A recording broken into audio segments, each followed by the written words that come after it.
Antusias dari para runners mengikuti BTN Jakarta International Marathon 2025 ini sangat luar biasa. Kalau di belakang saya saat ini tepat tengah mempersiapkan untuk kategori half marathon yang dimana tidak kalah banyaknya dibandingkan dengan sesi ataupun kategori marathon yang sebelumnya telah flag off pada jam 4 pagi tadi. Nah, untuk kategori half marathon yang saat ini sebentar lagi akan dibuka, ini diikuti oleh 13.000 peserta.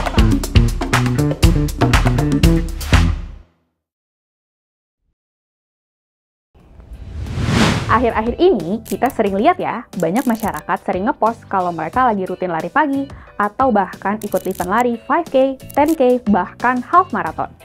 Di event Jakarta International Marathon kemarin, sampai 52.000 loh yang ikutan. Tren lari ini lagi booming banget dan menunjukkan usaha masyarakat untuk semakin aktif dan berusaha mengikuti pola gaya hidup yang lebih sehat. Apalagi lari itu diklaim sebagai olahraga yang menyehatkan jantung. Yuk kita bahas manfaat lari pada kesehatan jantung berdasarkan bukti ilmiahnya. Hasil penelitian menunjukkan kalau lari itu bisa menurunkan tekanan darah, meningkatkan fungsi endotel vaskular, menurunkan kadar LDL dan juga menaikkan HDL, serta meningkatkan ketahanan terhadap serangan jantung atau iskemik miokard. Bahkan, lari itu dapat meningkatkan massa otot jantung dan volume ventrikel, yang biasa kita sebut athlete's heart. Remodeling struktur jantung ini terjadi sebagai respon fisiologis terhadap olahraga yang berat dan konsisten. Sekarang, coba kita bahas satu hasil studi observasional dari Lee dan kawan-kawan tahun 2014. Hasil studi terhadap lebih dari 55.000 orang dewasa yang lari santai, bahkan cuma 5-10 menit per hari, bilang kalau lari ini menurunkan resiko kematian kardiovaskular sebanyak 45%. Lari juga menurunkan resiko kematian sebab lain sebanyak 30%. Menariknya, faktor ini faktor independen loh. Jadi nggak ada kaitannya sama gender, usia, indeks massa tubuh, status kesehatan, dan lainnya. Jadi yang penting kita rajin lari aja. Satu meta-analisis tahun 2020 yang melibatkan lebih dari 230.000 peserta menemukan kalau lari itu menurunkan resiko kematian karena penyakit jantung sebanyak 30%. Studi juga bilang kalau manfaat ini tetap ada meski frekuensi, durasi, atau intensitas larinya tuh nggak tinggi. Jadi yang penting lari aja. By the way, dokter udah tahu belum kalau sekarang kita bisa tulis resep online untuk pasien pribadi kita melalui fitur My Patient di Alomedica. Kita bisa menggunakan fitur My Patient ini walaupun kita bukan dokter telekonsultasi di Alo Dokter. Iya, semua dokter pengguna Alomedica yang memiliki SIP dapat menulis resep online untuk pasiennya.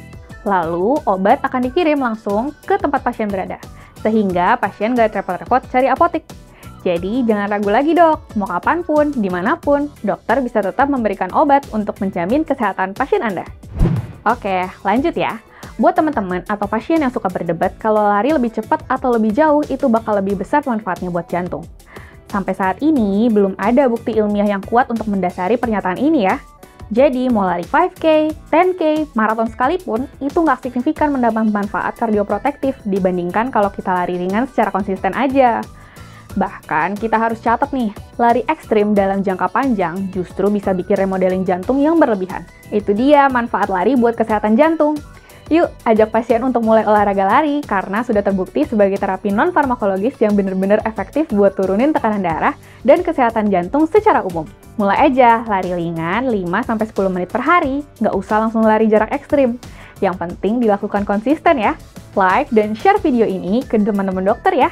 Jangan lupa subscribe channel Alomedica dan nyalakan lonceng notifikasinya. Jadi dokter andal dalam genggaman, salam Alomedica!